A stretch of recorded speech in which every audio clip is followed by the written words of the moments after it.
Zero bill వస్తుంది కానీ current తీసేస్తున్నాడు కదా. గంట చాలా ఆ. మందికి రాలేదు, ఆ. చాలా మందికి లేదు జీరో బిల్లు. వాటర్ ప్రాబ్లం కూడా చాలా ఉంది మా దగ్గర. ఎట్లుంది మరి ప్రభుత్వం దాదాపు 15 నెలలు ఉంది అధికారంలోకి వచ్చి ఏం వాటర్ చెప్తారు? ప్రాబ్లం అయితే చాలా ఉందండి. టైం టు టైం వదలడు, ఉమ్. ప్రెషర్ ఉండదు. అడిగితే మేము వదులుతున్నామని చెప్తున్నాడు. ఇది ఎంతకాలంగా నడుస్తుంది ఇది? ఇది ఇప్పుడు వచ్చేసి ఒక్కొక్క రోజు అయితే రానే రాదు. నల్ల రాకపోయినా కనీసం వాటర్ ట్యాంక్ పంపిస్తారంటే అది కూడా ఉండదు. ఎన్ని రోజులు నడుస్తుంది? ఈ దగ్గర దగ్గర ఇప్పుడు ఒక 6 నెలలు అవుతుంది. 6 నెలల నుంచి నడుస్తుంది. గతంలో ఎట్లుంది మరి? గతంలో మంచిగా ఉండే, టీఆర్ఎస్ ఉన్నప్పుడు చాలా బాగుండే మాకు. కేసీఆర్ సార్ ఉన్నప్పుడు మంచిగా మరి ఉండే. ఎట్లుంది? ఇచ్చిన 6 గంటల అమలైనాయి మరి? ఒక్కటి అమలైందండి, జీరో బిల్ ఒకటి అమలైంది అంతే, ఇంకేం ఉచిత లేదు. బస్ ఎట్లుంది మరి? ఇప్పుడు మీరు ఎక్కువ సిటీలో ఉంటారు, అటు ఇటు వెళ్ళని ఎక్కువ బస్సులల్లో కొట్టుకోవడం తప్ప ఇంకేం లేదా బస్సులలో. ఊర్లలో పోయేట వాళ్ళకైతే చాలా ఇబ్బంది ఉంది. వస్తేనే నీళ్ళు వస్తలే, ఒక రోజు వస్తుంది, ఒక రోజు రానే రాదు. మరి ప్రతి మహిళకు పైసలు ఇస్తున్నారు, రాయి కూడా ఇస్తలేరు, ఏం ఇస్తలేరు. నీళ్ళు ఇంత ఎండాకాలం రాకముందు ఇంత ఇబ్బంది పడుతుంది కదా, మరి ఎండాకాలం మొత్తం తర్వాత ఏందో మరి ఎట్లా చేయాలేమో. ఒక రోజు రానే రాదు నల్ల.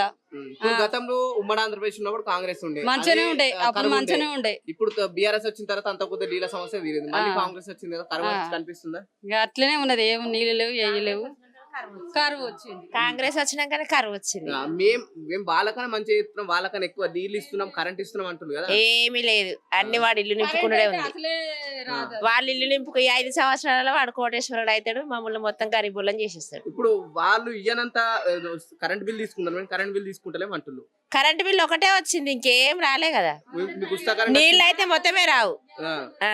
మరి 6 గ్యారెంట్లు ఏమేమి అంది? 6 గ్యారెంటీ రేమలో కరెంట్ బిల్ ఒకటే 0 చేసిండు, బస్సు పెట్టిండు అంతే. ఎట్లుంది మరి బస్ ఎట్లుంది? బస్సు మేము ఎందుకు పోతాం బస్కి?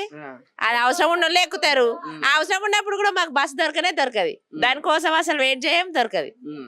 మరి కాంగ్రెస్ పాలన ఎట్లుంది? 15 నెలల పాలన కాంగ్రెస్ పాలన అస్సలు బాగలేదు. ఎందుకు అట్లా? ఎందుకంటే ఇవన్నీ ఉన్నాయి కదా కష్టాలు. వాటరు బస్సు అని పెట్టిండు, బస్సు ఏం పని చేస్తుంది? బస్సులు ఫ్రీ పెట్టిండు, బస్సులన్నీ తగ్గించిండు, అన్ని పైసలు పెట్టిండు, డిలక్స్ అవన్నీ పెట్టిండు. ఫ్రీ బస్ మంచిది కదా? ఫ్రీ బస్ ఏం అవసరం లేదు మాకు అసలు. ఆయన ఎవడు పెట్టాడు ఫ్రీ బస్? మాకు మీకోసం మా కోసం ఆయన పెట్టడం అవసరం లేదు. గతంలో ఎటని పోతందుకు కిరాయి పైసలు ఇంటి ఆయన అడగాల్సి ఉంటుండే, ఇప్పుడు అవసరం లేదు, ఎటు పోవాలని అటు పోవచ్చు అంటున్నారు కదా. ఇప్పుడు ఇంటి ఆయన అడగాల్సి వచ్చింది, కానీ ఇప్పుడు ఇంటి ఆయన అడిగితే నెత్తి కొరిగిస్తా అంటాడు. నీళ్ళ సమస్య ఎట్లుంది మరి మీ బస్? నీళ్ళకి ఇబ్బంది ఉంది, అన్నిటికీ ఇబ్బంది ఉంది. ఎందుకు కాంగ్రెస్ వచ్చినాక ఇబ్బంది ఉందా లేకుంటే కాంగ్రెస్ వచ్చినాకనే ఇబ్బంది ఉంది. టిఆర్ఎస్ ఉన్నప్పుడు మంచిగా ఉండే, కరెంట్ కూడా 24 గంటలు ఇస్తుండే, నీళ్లు ఫుల్గా ఉంటుండే. ఇప్పుడు ఉంటే కరెంట్ 24 గంటలు 24 గంటలు కరెంట్ ఎన్ని గంటలు లేదు.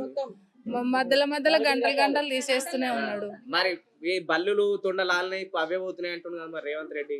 ట్రాన్స్ఫారం మీద బల్లులు తొండలాలనందుకు కరెంట్ కట్ అవుతుంది అంటున్నారు. అవన్నీ అవి చెప్పడానికి ఆయనకు అవన్నీ దొరుకుతున్నాయేమో గానీ మా ఊర్లలో పోయి అడగాలి, ఇక్కడ అడగాలి, ఊర్లలో కూడా అడగాలి. ఊర్లలో పోతే ఇక చెప్పు కాదు కదా, ఇక అనడానికి వస్తుంది. అనవసరం అసలు ఆయన గెలిచి ఏమి అందలేము. ఇప్పుడు మరి ఏం చెప్తావు నీళ్ళ గురించి? ఏం చెప్తావు ప్రభుత్వానికి? ఏం చెప్పాం మరి, లేదు ఇబ్బంది అవుతుంది అంటున్నాం కదా. అయితే నీళ్లు 24 గంటలు వస్తుండే, మాకేం ప్రాబ్లం లేకుండే. ఇప్పుడు ఊర్లలోనైనా మాకు అసలు నీళ్ళు రావట్లేదు, మిషన్ భగీరథ నీళ్ళే రావట్లేదు. ఈయన వచ్చి ఏం చేసిండని ఏం చేయలేము. నీళ్లు కట్ చేసిండు, 2500 ప్రతి ఒక్క ఆడ ఇంటి ఇళ్ళకి ఇస్తా అన్నాడు, అది లేదు, ఏది ఇస్తలేడు ఆయన. 6 గ్యారంటీలలో ఆయన ఏం చేసింది లేదు, అది ఓనికి అందిందో మాకు తెలియదు. జీరో బిల్ అన్నాడు, అందరికి రాలే, కొంతమందికి వచ్చింది. ఆయనతో మాత్రం ఎందుకు చెప్పాలి? 6 గ్యారంటీలు ఎందుకు ఇవ్వాలి? అనవసరం. గెలవటానికే ఇచ్చిండు, మరి ఏమి ఇవ్వలేదు. మాకు బస్సు ఫ్రీ అని పెట్టింది, కానీ మాకు డబ్బులు ఇచ్చి పోయినప్పుడే మర్యాద ఉండే. మాకు ఇప్పుడు ఆడోళ్ళకి ఏ మర్యాద లేదు, విలువ లేదు అసలు. ఆడోళ్ళ మేము బస్సు ఆపమని చెయ్యి అడ్డం పెట్టినా కూడా వెళ్ళిపోతూనే ఉన్నారు. మీరు డిమాండ్ గా వెళ్ళిపోతారు. మాకెందుకు ఆ బస్సు ఫ్రీ? ఎందుకు? మాకు అనవసరం. అవసరం లేదు. పోతాం మేము, కిరాయి పెట్టుకొని పోయినప్పుడు మంచిగా పోయినాం. ఇప్పుడు ఈయన రేవంత్ రెడ్డి వచ్చి మేము ఆడళ్ళకి మంచి చేస్తున్నాం. ఏం మంచి చేస్తుండే ఆయన ఏం మంచి చేస్తలేడు. మనకు అవసరం కూడా లేదు అది. బస్సు ఫ్రీ అని మాకు అవసరమే లేదు. ఆయన అన్నిటికీ ప్రాబ్లమే. ఆయన మంచి చేస్తాడని గెలిపించినాం, కానీ గెలిపించి మేము ఇప్పుడు నోట్లో మనం పోసుకున్నట్టు అయింది.